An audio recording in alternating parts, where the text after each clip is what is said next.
We just got 3 brand new heroes in game. We got Pluto, we got Taliesin, and we got Baachi. And today we're doing a first impressions look. Let's dive into it. Welcome everybody, my name is BearCozy. I strive to make not only entertaining, but also educational videos. And today I wanted to do a first impressions look of the 3 new heroes. And we also have a Pluto video. If you have not seen this yet, check this out.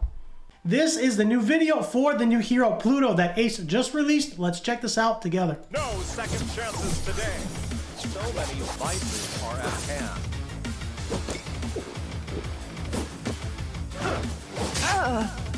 I won't tolerate vagabonds on my ship. No second chances today. Awaken Chaos Era. So that was the video for Pluto, and you can find him in the index, and he is actually under Visitors Baachi. He's all the way at the right. We have our 8 original factions here, and then if we hit the arrow to the right, we have Visitors Baachi, which looks like it's going to get filled in at some point as well. We should have 7 more here, and he's under Visitors Baachi, and he's actually the second one over. His name is Pluto. He looks kind of cool, and he actually has a really good kit. So I guess we're going to start with Pluto, and we're going to work our way backwards. That'll be okay. And what I want to do is I want to start with his ultimate ability. Now, the first thing I notice is his attack is already S tier, which is really, really good. His crit rate is 8%. His base speed is 111, and that is 70 out of 70. That is one thing I am noticing that they are doing is now the heroes are max level heroes, so his base speed will be a little bit slower when he is level 60. Now his ultimate, Sword Hail, deals 110% damage plus true damage equal to 10% of the target's max health to all enemies. So already, the reason why I wanted to start with him is already he's going to be very good in Ash Magisteria. Damage scales with the number of enemies alive. Once again, he's going to be fantastic in Ash Magisteria, especially in Hell 3 and Hell 4. Moving on to his special, deals 165% damage to one enemy and applies damage down. Damage down is very, very good. It's only to one enemy, but damage down actually deals negative 30% damage dealt. He's going to be really good in a bunch of different things. That's going to be kind of cool. I wonder if we can get him in the banker as well. Wonder if he will do good in the banker. Most likely not with the way that his ultimate is structured, but that remains to be seen. His special is actually negative 30% damage dealt. I don't see why not. Now, moving back to his basic, we are going from his ultimate to his basic and then to his trait. His basic deals 130% damage to one enemy and applies unhealable. Unhealable is very, very good on the basic, so most likely he will be good in Queen of Tides as well. That remains to be seen. And then he looks like he will be also pretty good in Hard Void Tower. Unhealable means that received healing effects are reduced by 100%, excludes lifesteal, which is self-explanatory. And then we go to his trait. When attacking, if there are more than 4 enemies, including summon units alive, launches a bonus attack with the ultimate ability and applies defense down 2. So as I said before, this guy is going to be amazing in Ash Magisteria Hell stages. That's going to be awesome. He applies defense down 2 to the main target for 3 turns, only once every 3 rounds, but that is okay because it's 3 turns, 3 rounds. That seems to work out, and that is only if there are more than 4 enemies alive. So that's going to be cool. So Pluto seems like he has a really good kit, and that is the best thing that I can think of him to put him in Ash Magisteria. And then he's also water, which means he's going to be really strong against Ash Magisteria. Moving on to Baachi. Baachi is going to be in here. He's an epic. Same faction, Visitors Baachi. He's right below. He is an epic. He has a very decent kit. Nothing too fantastic. If we start with his trait, he has a damage reduction 2 if he's ascended that casts on himself. If the target is a non-boss enemy with the highest health, launches a bonus attack with Roller Bomb up to 1 time per round. And then if he's ascended, also gains damage reduction 2 for 2 turns at the start of battle. Moving on to his basic. His basic gains crit damage up for 2 turns and deals 110% damage to an enemy. Crit damage up is plus 30% crit damage. That is pretty good. On his basic, I'm not really sure how that's going to work. So by using his basic, he will put up a crit damage buff on himself, and that will set him up for his ultimate. Moving on to his passive, it's called Rageathon. When an enemy is killed, he has a 100% chance to launch a bonus attack with Roller Bomb on the enemy with the highest health up to 2 times per round. So that's kind of an interesting thing where he's got a passive bomb going on, and whenever an enemy dies, he will passively throw a roller bomb to an enemy with the highest health. That's kind of interesting. I wonder if he's going to be good in Endless Trial as well as possibly Arena Defense. We'll have to see how that goes. And his ultimate gains attack up for 2 turns and deals 160% damage to one enemy. Attack up is plus 50 attack. And then, of course, combined with the 30% crit damage increase, seems like he's got a lot of buffs going on. Whether he is going to be good or not, that remains to be seen. His attack is A tier. It's not S tier.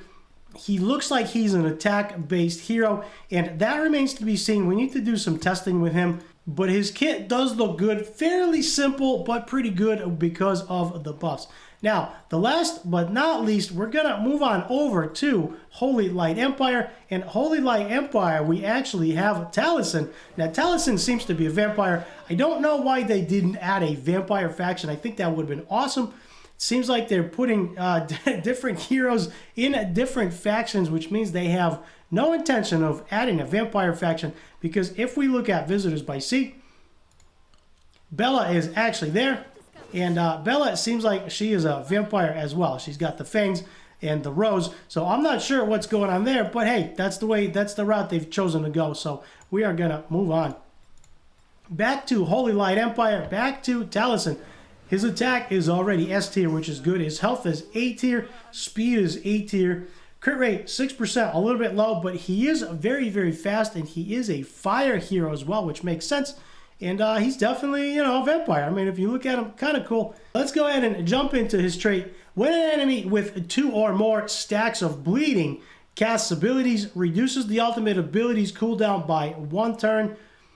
When an enemy with bleeding dies, deals true damage to all non-boss enemies and applies 1 stack of bleeding for 2 turns. Damage scales with the target's max health. So here we have another bleed enemy, which is cool. And they are going to add the ability for us to make bleed teams and bleed comps. So this is very, very good. When an enemy with 2 or more stacks of bleeding casts an ability, it reduces the ultimate ability by 1 turn. And I'm assuming it's of Taliesin, reduces Taliesin's ultimate ability cooldown by 1 turn, because it would not make any sense to reduce the enemy.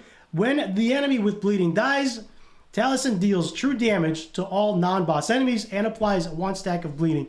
Okay, there's kind of a lot going on there, and there's even more going on with the Ascension. When he is ascended, he actually starts to recover health to 15% of the target's max health, which is really, really strong. That should be really good. It should give him a lot more survivability. But his Ascension is most likely A5, like all of the new heroes coming out. Moving on to his basic. Vampiric Sword is his basic. Deals 130% damage to one enemy. Applies 2 stacks of bleeding for 2 rounds. Bleeding says after each ability cast, takes true damage equal to the applier's attack. So bleeding no longer works at the end of every round, but now it's after every ability cast by the enemy. They take true damage equal to the applier's attack. So the higher their attack, the more true damage they take. That is bleeding. So that's kind of a cool rework. I like that. Blood Nourishment is the passive. Another hero with a passive skill. When an enemy with bleeding casts abilities, he recovers 8% of his max health. So that seems like he will be very good in the Roaring Topo dungeon, as well as a few other places. Right now, I'm not sure if he's going to be good in Arena. That remains to be seen. Maybe Clan Boss because of the health recovery. Queen of Tides, he is going to be weak. So that remains to be seen. But Roaring Topo, I think he's going to be a beast, especially with the bleed stacks and the self-sustain stacks. And Topo does cast buffs on himself. He does take a few different turns, and he has a few different abilities. So that would be good with the true damage. Now, going on to his ultimate, Vampiric Fog is his ultimate. Deals 200% damage plus true damage equal to 20% of the target's max health to one enemy. So there we go again. Roaring Topo is going to be really good for this hero. Also deals 40% splash damage to other enemies and applies 1 stack of bleeding to all enemies for 2 turns. So now that I'm thinking about it, I wonder if this guy is going to be decent in Ash Magistery as well. He is not going to be a strong element. He's going to be neutral element since he is fire. However, since he will apply splash damage and 1 stack of bleeding to all other enemies. That might help as well. And of course, the true damage will help because Ash Magisteria and Tulpa Hell Stages 3 and 4, they have a ton of HP, and this is gonna really help. So that is his ultimate. I think I really like this ultimate there. I'm glad he's a fire hero. I personally feel like I have way too many water heroes, but those are the 3 new heroes. Let me know down in the comments below who your favorite hero is and who you are working on trying to get. And also, let me know what you like and what you don't like. Let's start a conversation about these new heroes, and hopefully we're gonna pull some shards very soon to try and get them. That's gonna do it for me. Hit the like and the subscribe down below, and for more helpful videos, check out the top right.